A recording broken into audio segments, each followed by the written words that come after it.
welcome back. Today we are baking. We're back in the kitchen and we are baking, and we are going to be baking the very own Taylor Swift's chai cookies. I saw on TikTok that Taylor Swift has a chai cookie recipe that people highly rate. So I was like, you know what?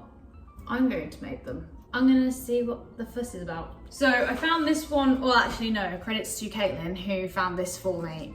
So yeah, we believe this is the recipe itself. So I'm going to use this recipe. I've got all the stuff for it. So yeah, we're gonna try and make some cookies.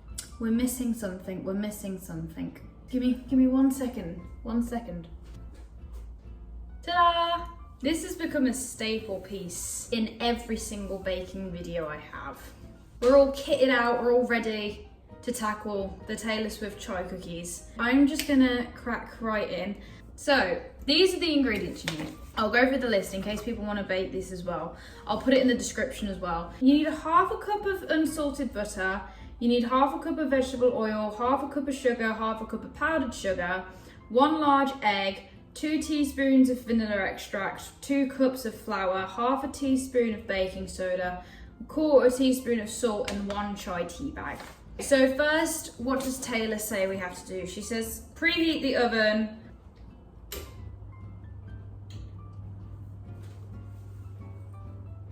She says 350 degrees Fahrenheit. I am English. I googled it and apparently it translates to 180 degrees Celsius. I think that's right. Okay, first step is half a cup of butter.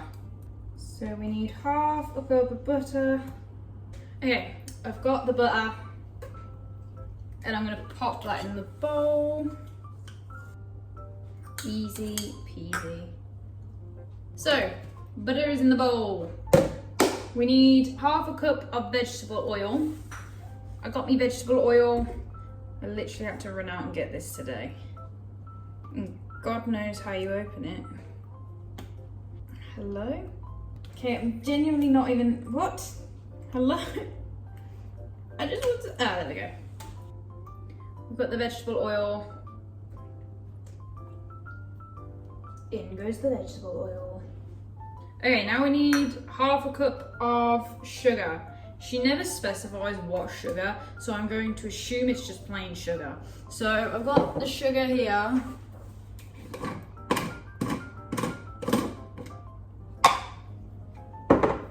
I need a spoon. Okay, we've got half a cup of sugar. We're gonna just pop that in. She says to add the sugar, the powdered sugar, egg and vanilla.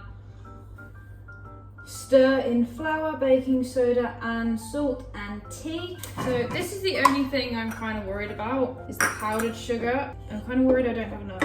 I believe we are lucky enough because it seems like I have the right amount. So that's half a cup of powdered sugar, and in goes the powdered sugar.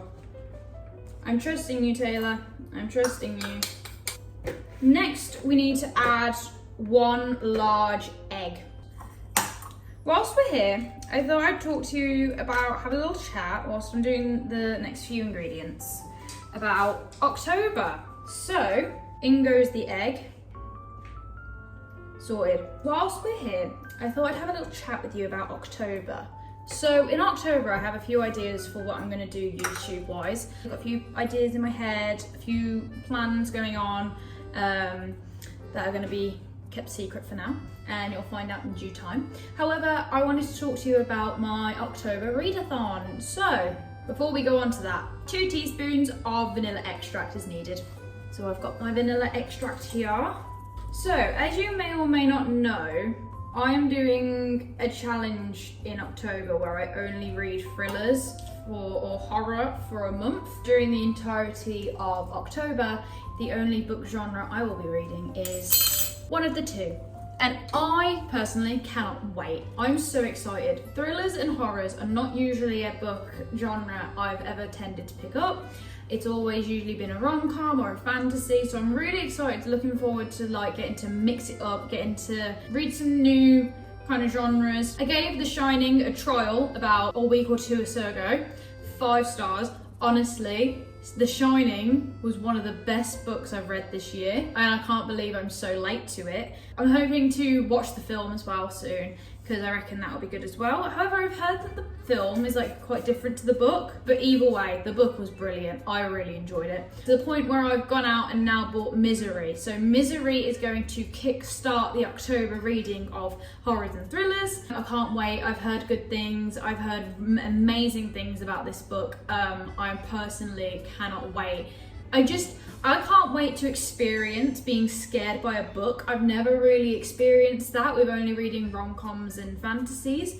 So I'm really excited to see like this whole new world of writing and storytelling. So I just wanted to say as well, if there's any thrillers or horrors that you guys love or recommend or want me to read, please feel free, put it in the comment section. I'll have a little look. I'll definitely try to include them. So we've got Misery on the cards. There's a book called Hell House that I picked up from the 66 Books Warehouse. I want to pick up 2 more books. One is called My Best Friend's Exorcism, which looks so cool. The book looks like a VHS tape.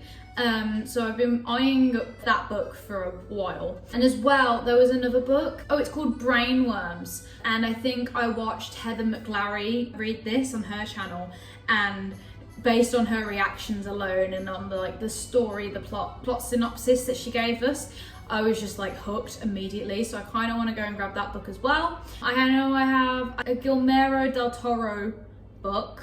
I think it's called Falling Down. I have The Only One Left, I believe it's called. I have these on Kindle. There are other books. I also have a book called The Guest Room. I'm excited to read that. So yeah, I've got a good few horrors and thrillers lined up, and I genuinely cannot wait to start. I'm hopefully gonna vlog the whole month and hopefully upload it at the end of October, the entirety of, you know, my reading adventures with experimenting with thrillers and everything, but I cannot wait. I just wanted to say, if you have any book ideas, please let me know. If you have any October, November, December video ideas as well, please feel free to put that in the comment section below. I'm thinking in November, once I've finished my thriller reading, I believe I may be thinking of reading the Inheritance games. I've heard good things, and I'd love to vlog that for a week. So if that's something you guys are interested in, please let me know. We'll get back on with the baking. So what was the last thing I just did? I did vanilla extract. I need 2 cups of flour. Again, Taylor did not specify which flour, so I'm going in with plain flour. And that's 2 cups of flour. Next we need half a teaspoon of baking soda. So I googled it. Baking soda is apparently the British equivalent of bicarbonate of soda. I'm hoping this is correct. I don't think it's meant to be baking powder. I think it's meant to be bicarbonate of soda. Next we have salt, and we need 1/4 teaspoon. And honestly, I don't know where my 1/4 teaspoon is, so I'm just gonna, you know, squirrel.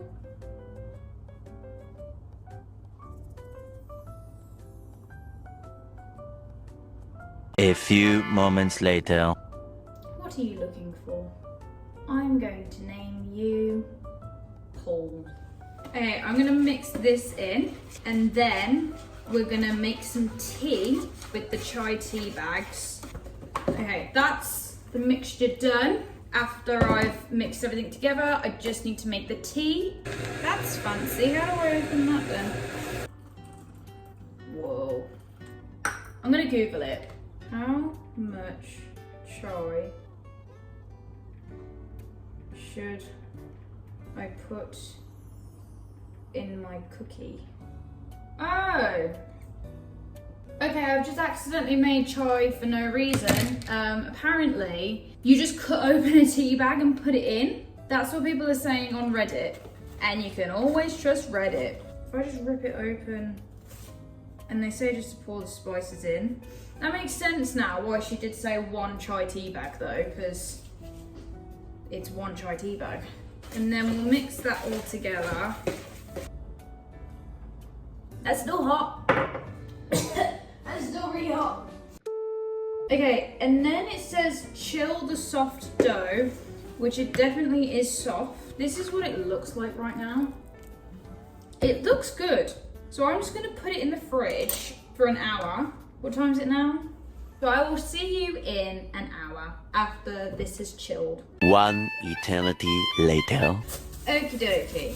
It's been about an hour, so I've let them chill. And now, what does Taylor say? Taylor says, line the cookie sheet with the cookies, press evenly and cover with sugar. And then she says 9-ish minutes in the oven. We got the cookie mixture here. It was great actually, my little break. Watched an episode of Gilmore Girls. I've literally only started that this year though. I started it like a week or so ago, and I'm only on season 1, so no spoilers. But I'm loving it so far. It's great. She said tablespoon, and then just kind of cookieing them basically, and then flattening them. I've lined the sheet with 6. We'll see how these go. She said for 9-ish minutes. I'm going to bake the rest of these, and I'll just do it in the same kind of process that we just did, the ones that are in the oven now. I'm gonna bake the rest of them, and fingers crossed they'll turn out great. Okay, so the cookies are done. They are behind me. This is what they look like. This is how, okay, or not, just interrupt me. Okay, what was I saying? Oh yeah, I've got a few of them here, all done already. This is what they look like. This is how they ended up looking. Instead of 9, I put them in for 12 minutes. They seem to be a bit more of a golden color that way. I just wanted to make sure they were fully done. And we're gonna taste test. We're gonna go for this one. I'm expecting, you can still smell the chai. You can definitely smell the chai from it. I'm expecting kind of like a gingerbready kind of taste, but it might feel like I'm exaggerating, but it genuinely just tastes like an autumn cookie. It is quite literally just autumn, like the spices and everything.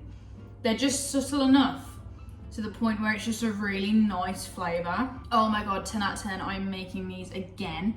I would maybe recommend, I don't think I have enough icing sugar for it, but if I get some icing sugar, I would recommend just maybe putting a little bit of a glaze on top. I definitely think that would elevate it just a little bit more. But yeah, these are so good. These are so yummy. So that's the end of today's video. I hope you enjoyed, and I hope you at home, if you've made these, I hope they went well for you as well. I hope they, they taste good. But if you are thinking of trying this recipe, definitely try it.